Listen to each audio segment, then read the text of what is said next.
오늘의 제목, 오늘의 이야기는 이거 뭐야?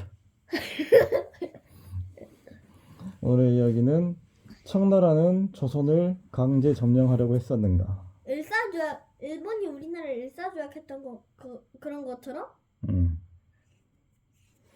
1881년에 체결된 그 정도쯤에 체결됐을까요? 81년.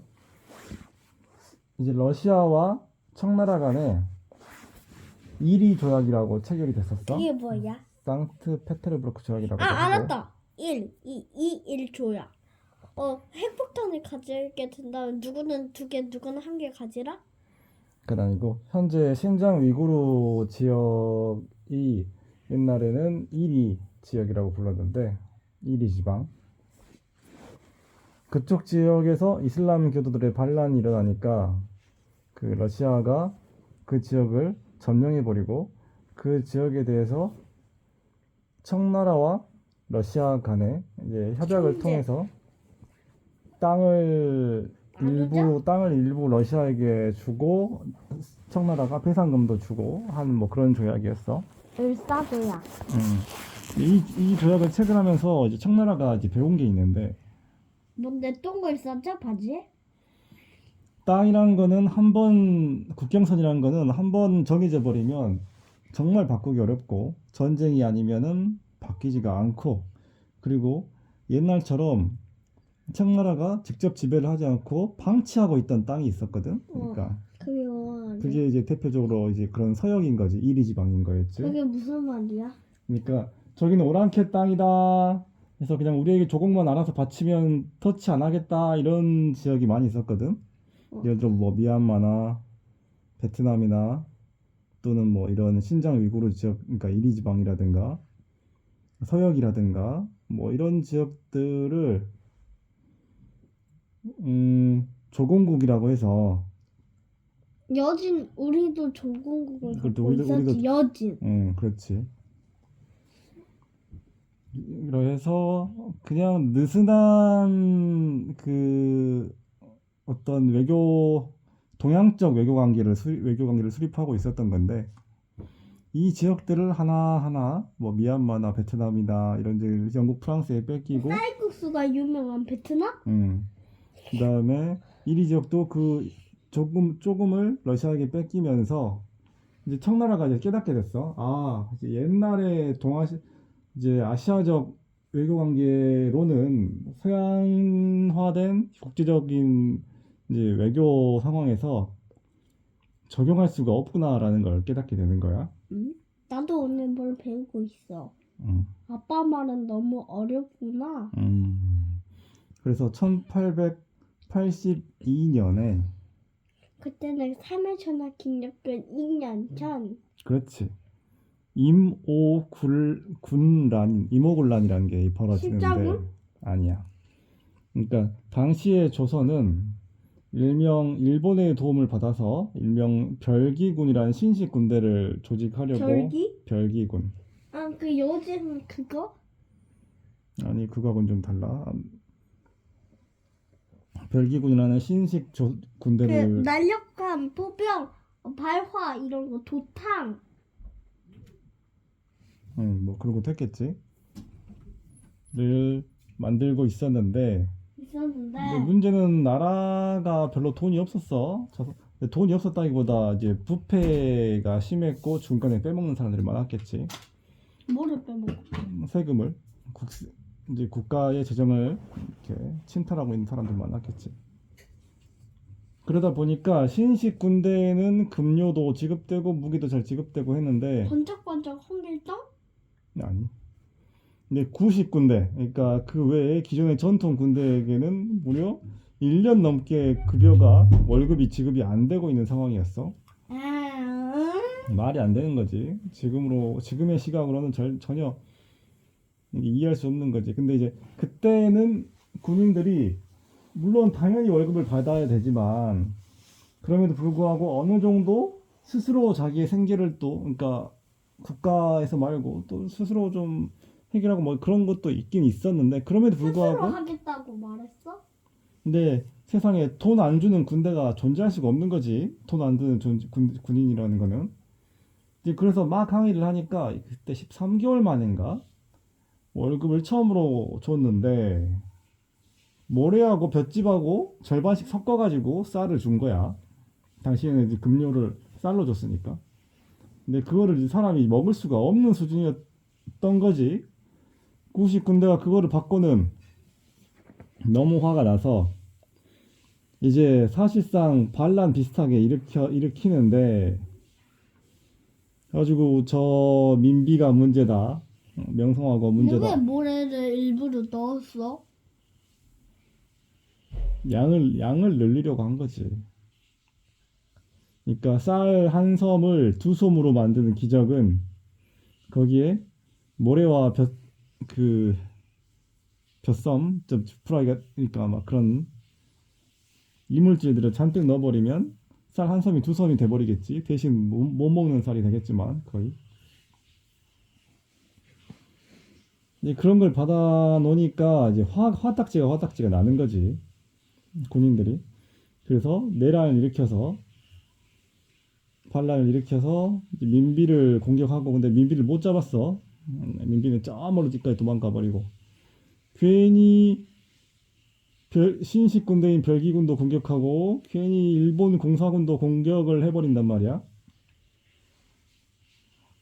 그러니까 이 민비 세력이 청나라에게 군대 좀 보내주세요 해. 그랬더니 청나라가 군대를 파견하는데 무려 300만? 3, 3천만? 3천 명이 오는 거야. 3천 명이. 아니 진짜 이거 말도 안 되는 거지. 겨우 3천 명이 와. 겨우 물론 이제 정예 군대였겠지만 겨우? 겨우 3천 명이 오는 거야. 3,000명 밖에? 그래서 싹 정리를 해버리고 99군대는 해산을 하게 돼. 흥선대원군은 잡혀가게 되고 흥선대원군이 뭐야? 흥선대원군이 이때 이제 99군대가 자기 본인들을 지도해 달라고 이제 지도자로 내세웠었지. 그 모래 그 쌀에 모래를 넣었던 사람이야? 아니 흥선대원군은 그때 이제 정권을 잃고 이제 야인이라기보다는 아무튼 권력을 잃고 이제 조용히 지내고 있었지. 근데 나라 꼴이 이렇게 되니까 어떻게 돼? 분노? 그러니까 이게 나라가 진짜 엉망이 났다는 거야. 겨우 진짜 일본 당시에 청나라 군대가 강한 것도 아니었어. 국제적 기준에서 매우 약한 군대 중에 매우 약한 군대 중에 하나였거든. 청나라 군대는. 어. 근데 그것도 겨우 3천 명 들어왔는데 그것 때문에 완전히 조선 전체가 망해? 제압이 되는 거야. 시합이 뭐야? 그러니까 그 사람들 발밑에 서게 되는 거야. 웃긴데? 너무 웃기지. 이건 진짜 말이 안 되는 거야. 물론 당시 정권을 잡고 있던 민비가 청나라 쪽이 완전히 붙어서 이제 그들이 원하는 대로 할 수 있도록 도와줬겠지만 그럼에도 불구하고 아니 그 정도로 겨우 그 정도 군대에 굴복할 거면 쿠데타는 뭐하러 일으킨 거야. 정말 말도 안 되는 거지. 그래서 조선은 청나라에 거의 첫 번째 정복 대상 같은 존재가 돼버려. 그러니까 그 당시까지 1882년 전까지 청나라는 영국에게 먹히고 영국에게 쥐어 터지고 프랑스에게 쥐어 터져서 조공국 뺏기고 러시아에게 쥐어 뭐 뜯겨서 돈도 바치고 땅도 바치고 이렇게 여기저기서 계속 당하기만 하다가 이제 겨우 만만한 상대 하나 잡은 거야. 그래서 심지어 그때 청나라는 이번 기회에 아예 조선 땅을 우리 청나라가 먹어서 동북 삼성과 합쳐버리자. 동북 삼성에 넣어버리자. 이런 그냥 통일하자? 아니 망하게 만들어버려서 중국 땅으로 만들어버리자. 이런 계획까지 세웠다고 해. 근데 왜 안 했냐고? 어. 못한 거지. 왜? 주변에 강대국들이 서신탄탄 보고 있는데 마음대로 못한 거지. 일본도 보고 있고 러시아도 보고 있고. I see you. 그러니까 함부로 못 먹은 거야. 안 먹은 게 아니라 못 먹은 거라고 봐야 되는 거야. 근데 일이 이렇게 되고 보니까 조선 입장에서는 어떻게 돼? 예.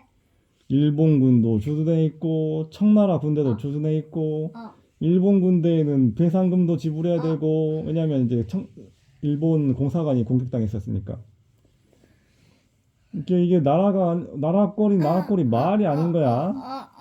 창피하다. 그렇지. 그러니까 이 근대사는 공부하다 보면 피눈물이 날 때가 많아. 정말 답답하고 나 창피한데. 창피한 역사들이지. 왜냐면 그나마 흥선대원군이 뭐 독재라고 하면 독재인 거지. 흥선대원군이 정권을 강력하게 잡고 있던 초기 10년은 나라 꼴이 제법 튼튼했어. 프랑스가 공격해도 이겨내고 미국이 공격해도 막아내고 일본도 함부로 쳐들어오지 못하는 그런 상황이었단 말이야. 근데 흥선대원군이 물러나자마자 나라 꼴이 급격히 엉망이 되기 시작하는데 근데 이름이야 행성대원군이? 흥선대원군은 뭐 굳이 말하자면 직급 뭐 그런 느낌이랄까? 신분? 신분 같은 거지. 이름이 아니구나. 이름은 따로 있어. 그지? 이따 찾아보자. 이씨. 이때 왕족은 다 이씨니까. 그래가지고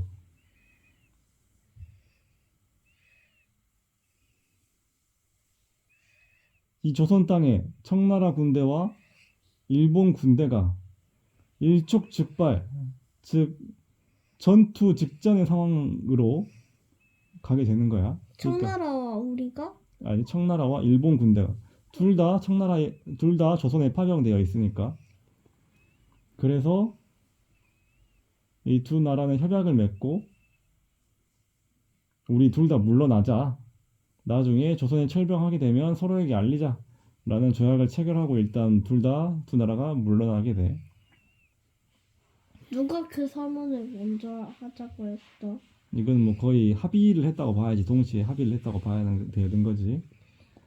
그리고 그 사이에 그럼 이제 겨우 어찌 보면 조선 입장에서는 약간 중립국화가 돼서 겨우 이제 위기를 넘긴 거란 말이야. 어찌 보면 물론 조청 상민 수륙장전 같은 그 식민지스러운 조약이 강제로 체결돼 버려 가지고 사실상 절반 정도는 외교권을 뺏긴 상태가 돼 버려. 82년 이후로. 그래서 미국이나 영국 이런 나라들이 조선을 무시하기 시작하지. 저기 사실 청나라 속구가 아니야? 근데 물론 우리는 아니라고 명확히 말도 못해. 물론 말하는 사람도 있었지만 이제 그러다 보니까 조선과 얘기할 일이 있으면 누구하고 얘기해? 몰라. 청나라하고 얘기해. 그래서 거문도 사건 때 1885년, 1887년까지 있었던 거문도 사건 때도 그게 뭐야? 그때 얘기해줬었는데 영국이 러시아의 남하를 저지하기 위해서 조선의 남해안에 있는 섬인 거문도를 일시 무단 맞다. 점령을 한단 말이야. 2년 동안. 맞다. 근데 이때 이 무단 점령에 대한 외교적인 통로를 청나라로 선택해서 청나라와 이야기를 한다고. 나쁘다. 조선하고 이야기해야지. 근데 당시 인식이 조선은 청나라의 속국이다 이렇게 봤기 때문에. 근데 중국이 된다고 했어? 이게 중국은 이제 적당히 철수해라 이렇게 요구를 했던 거고. 당시에 거문도 사건으로 인해서 중국의 어떤 외교적 위상이 좀 올라간 면이 또 있었어. 어떤 영국과 러시아 간의 그런 신경전을 군사적 대립을 청나라가 뭐 스무스하게 부드럽게 해결해 나간 측면이 있기 때문에 게다가 당시 청나라는 양문동이라고 해서 군사력 강화를 위해서 노력하고 있었거든. 게다가 1881년에 1위 분쟁을 나름 괜찮게 이렇게 수습을 했었단 말이야.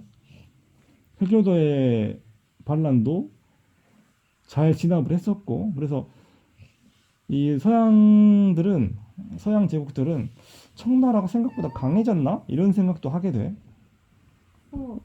옛날만큼 함부로 하면 안 되겠다 이런 생각도 좀 하게 되고. 그런데 그런데 이 조선 땅에서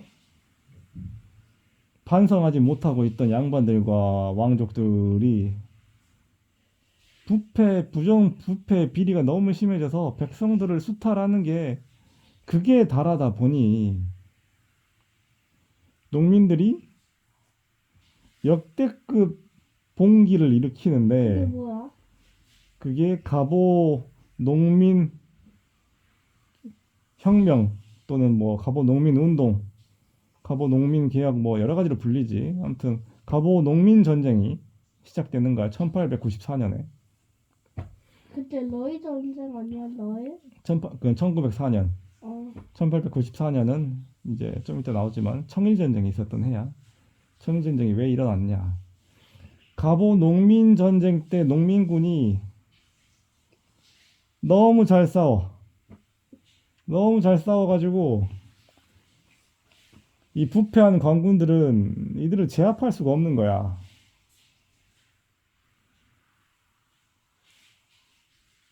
그러다 보니까 두려움했던 당시의 정권이 이때도 아마 민비였을 거야.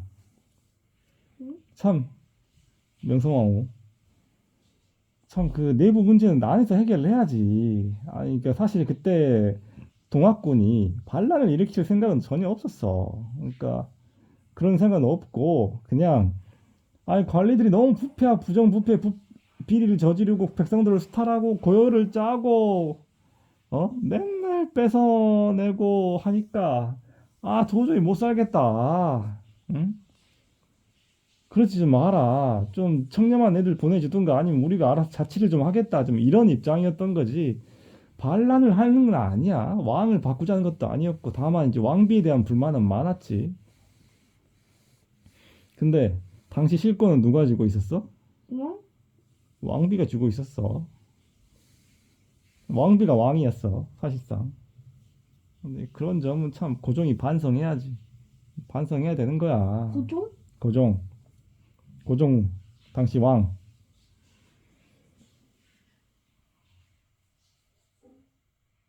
그러니까 민비가 또 이 농민군 진압하겠다고 청나라 군대를 또 불러오는데 청나라 군대가 들어오니까 조약에 따라 일본군이 같이 들어오게 되지. 일본군은 농민군을 관군 양반들과 연합해서 그러니까 조일 연합군이 돼서 농민군을 학살해 버리고 피눈물 나는 장면이야. 여세를 몰아서 청나라 군대도 공격해서 청일 전쟁을 버리고 무자비하게 격파를 내버려. 당시 청나라 군대는 뭐 여러 가지 청나라 군대가 그렇게 너무나도 약하게 무너지니까 뭐 그 이유에 대해서 여러 가지 이유가 원인 분석이 나오긴 했는데 뭐 서태후 당시에 청나라도 황제가 다스리고 있는 게 아니라 황제는 명목상으로만 다스리고 사실상 서태후라는 그 태후 여자 태후가 다스리고 있었는데 이 사람이 그 부정부패 비리를 저질러서 뭐 이화원을 짓느라 군비를 다 빼돌렸다는 둥 뭐 이런 여러 가지 말이 있는 거지. 근데 안 좋은 거야? 국방비를 빼돌리는 거는 사형감이야. 응? 사냥? 사형. 죽어 마땅한 거야. 국방비를 빼돌리는 거는 그 나라가 망하는 길이니까. 그게 뭔 말이야? 그러니까 뭐 이제 당시에 청나라 함선들이 뭐 대포를 쏘려고 했는데 함선도 있고 대포도 있는데 대포 알이 없어서 못 쐈다 뭐 이런 말들이 전해지지. 근데 실은 이거는 뭐 100% 진실은 아니었다고 하는 것 같아. 그냥 이제 전쟁에서 진 이유를 찾다 보니까 나중에 욕할 대상이 필요하니까 서태후를 좀 그렇게 깎아내린 측면도 있었던 것 같아. 종합적으로 보면. 그런데 그런 거를 다 감안하고 보더라도 너무나 일방적으로, 물론 이제 100% 일방적인 건 아니었고, 아무튼 정말 말도 안 될 지경으로다가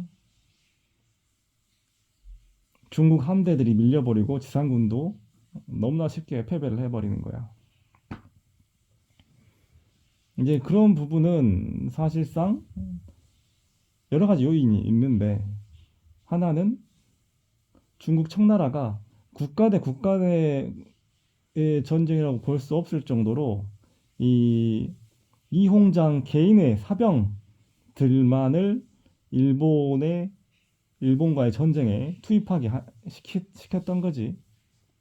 이건 이홍장이라는 사람을 개인을 견제하기 위한 조치였다고도 볼 수 있는 건데, 말도 안 되는 짓거리인 거야. 국가가 토탈 워 총력전을 다 해서 해도 겨우겨우 어떻게 막아낼까 말까 하는 전쟁에서 자네가 알아서 하소 이렇게 해버리는 거는 말도 안 되는 거지.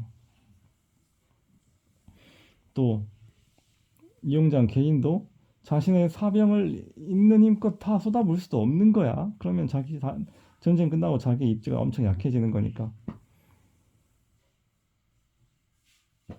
청일 전쟁은 어처구니없이 청나라가 져버리게 되고, 모든 서양 제국들은 이제 알게 된 거지.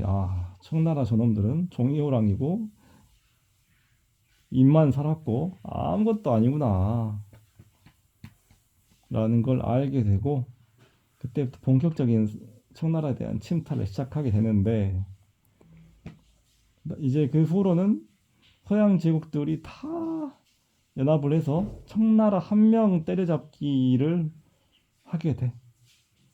그래서 청나라는 1911년에 조선 망하고 겨우 1년 후에 망하게 돼버려. 조선과 청나라가 같이 망하는 거지.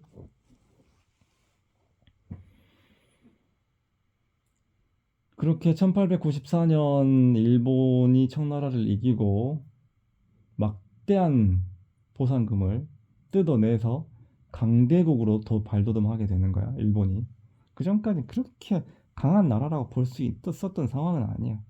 근데 청나라에게 정말 많은 배상금을 뜯어내서 선진국으로 비약적으로 발돋움하게 되고, 여러 가지 이권과 영토를, 타이완 등을 이제 뺏어내게 되고, 열강의 자리에 서게 되는 거지, 당당하게.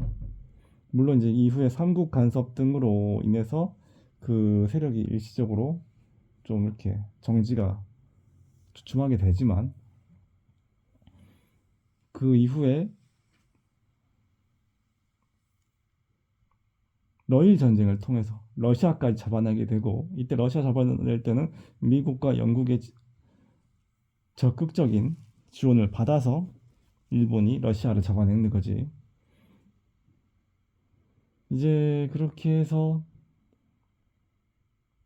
결국 미국, 영국, 프랑스의 모든 세계 강대국의 허락을 받아서 결국 일본은 조선을, 대한제국을 강점하게 돼. 그게 1910년이야. 그렇게 조선은, 한반도는 망국의 길을 가게 되었지.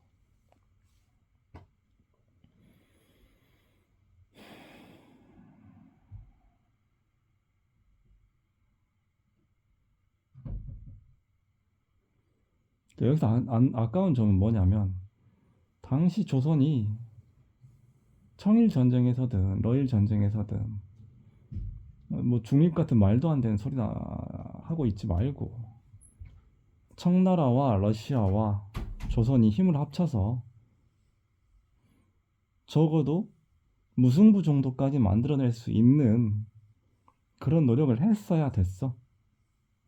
중립이라니 말도 안 되지. 왜냐면 일본 군대가 이미 조선 땅에 들어와서 황제를 겁박하고 있는 와중에 중립이라니 무슨 말도 안 되는 소린 거야. 단순히 나 건들지 마세요라고 하고 있는 그런 모습은 외교에 도움이 되지 않아. 언젠가 한 번은 결단을 내렸어야 됐어. 무기력한 모습으로 국권을 빼앗기기를 기다리고 있는 모습은 뭐 다 지금 와서 하는 이야기이긴 하지만 참 슬픈 모습이라고 아니할 수 없다. 오늘 영상 여기서 끝. 이제 잘 자.